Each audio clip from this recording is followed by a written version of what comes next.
2021, the majority of the developing world saw significant increases in their debt burden as borrowing increased to cover significant financial losses from the pandemic.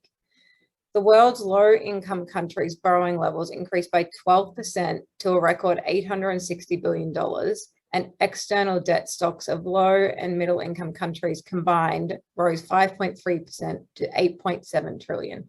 These are huge numbers.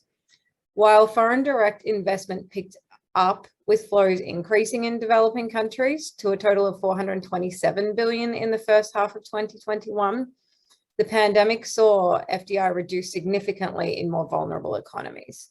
FDI flows to small island developing states fell by 40%, and those to landlocked developing countries by 31%, leading to a very uneven rebound. And that is just a focus on developing economies. I haven't even here spoken about communities affected in Europe, North America, and other major developed economies, such as my home country of Australia. So what if I asked you to imagine a new world where funding practices were shifted to create a virtuous circle of success, sustainability, impact, equality, and prosperity for all? And further, what if I told you that the money and the financial tools were already available to you to contribute to this virtuous circle and to solve the issues philanthropy is working on? What would you think? You'd probably think that this is simply not true, given the data that I've just shared with you. If things are so dire in some places, why aren't we solving these issues? Well, while this may sound like a dream, it is actually very much a reality. The fact is that global total net wealth grew again in 2021 to an unprecedented $431 trillion. That is the greatest wealth the world has ever seen. And as a result, there is greater privately held wealth by philanthropies and the private sector now than ever before, in spite of the 2-year global pandemic. Over the course of the pandemic, it has become even more evident that the current financial system, which includes philanthropy and its philanthropic financial flows, is not fit for purpose in driving investment and funding towards sustainable development, more resilient futures, and thus that finance is not being leveraged for impact. Current decision-making over how to invest both public and private finances are negatively impacting the environment beyond repair and simultaneously exacerbating poverty and inequality, contributing to social tensions both in developed and less developed countries. And we're all seeing the spillover from this. Financial decision-making has become skewed towards short-term considerations of risks and returns and fails to adequately integrate concerns for externalities. And that is very much related to grant making as well. So this means now more than ever, philanthropy has to look at shifting its funding practices to evolve with the needs of society. Funds that are usually granted on short-term horizons and in a way that create dependency as opposed to financial freedom must change. The combined threats of climate change and COVID are inextricably entwined and need to be tackled now. And there is a succession of small, separate development projects which will not deliver the change that we need. There is, however, an increasing awareness of these problems and a discernible movement for change, especially among young people and especially among the people on this call. And we have to think of ourselves as the ambassadors for change. But most importantly, there are no shortage of solutions. It can be hard to know what these solutions are that exist, why they are important, how to use and leverage them, and how to know which solutions are genuinely helpful in one context to achieve economic, social, and environmental outcomes. But the information is there and the people to help you think through that is there. And with that, philanthropy can be truly catalytic. So due to the freedoms philanthropy is afforded because of the way it is structured compared to other donor and investor types, philanthropy has the ultimate opportunity to act catalytically. And it can do this by shifting funding practices. So first, to shift funding practices, we have to reflect and ask ourselves, why would we need and want to do so? And these, while they're big existential questions, they also have very straightforward answers, and that's twofold. So the first is that by shifting funding practices, donors could be far more effective at improving human lives everywhere, achieving greater impact, and having value for money.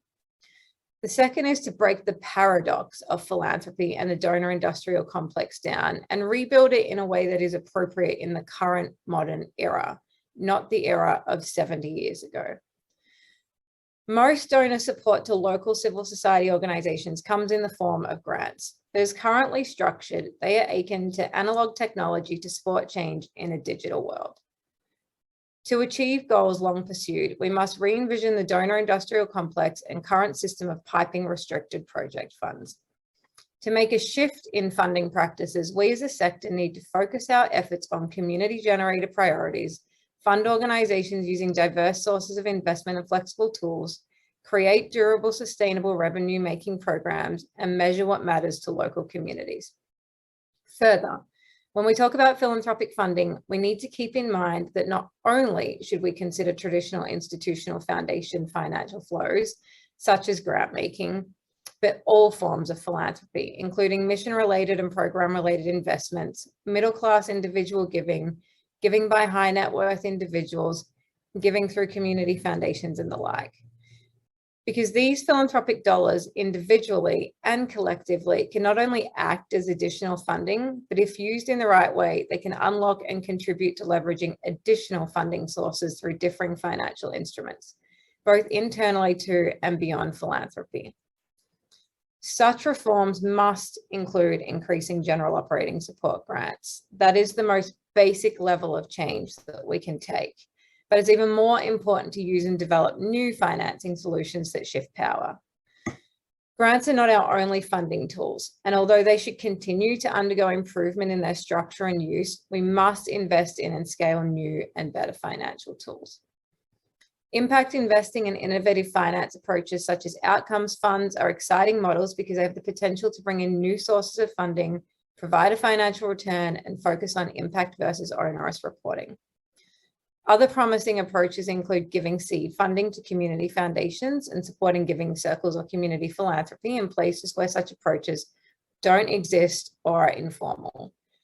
Increasing attention is being drawn to regional philanthropy and foundations and the role of the national private sector in funding social change. These trends offer opportunities to attract new funders who understand the cultural context and have a stake in the well-being of their own societies, which is crucial to change.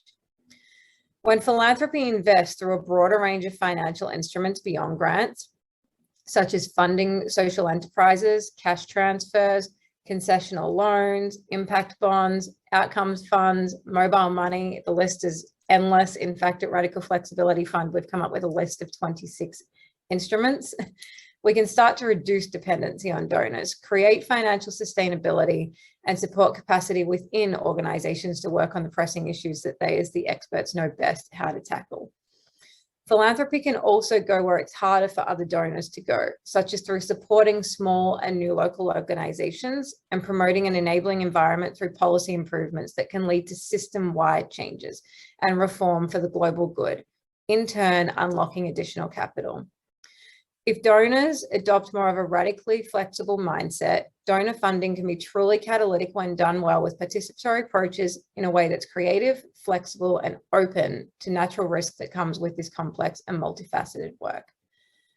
So with that, I want to leave you with some questions to consider, whether you're a new philanthropist, an existing foundation, working in the support sector, or whatnot. Ask yourself, why does your organization use grants as the primary method of financial support for your partners? What percentage of funding that you provide is allocated to general operating support, and what percentage is through restricted project funding? And most importantly, does this meet the need of your grantees? Do you know what financial tools are available to you beyond grants and how to use them? And are there any strategic, legal, or financial obstacles to you using other financial tools to support grantees, and can they be overcome? And this is my call to action for you. Use a broader range of financial tools beyond grants. Fund people, partnerships, and ideas, not just projects. Give long-term unrestricted support. Listen and let those in the know set the agenda, and you be the supportive partner and passenger. Start now, be radical, and imagine what if.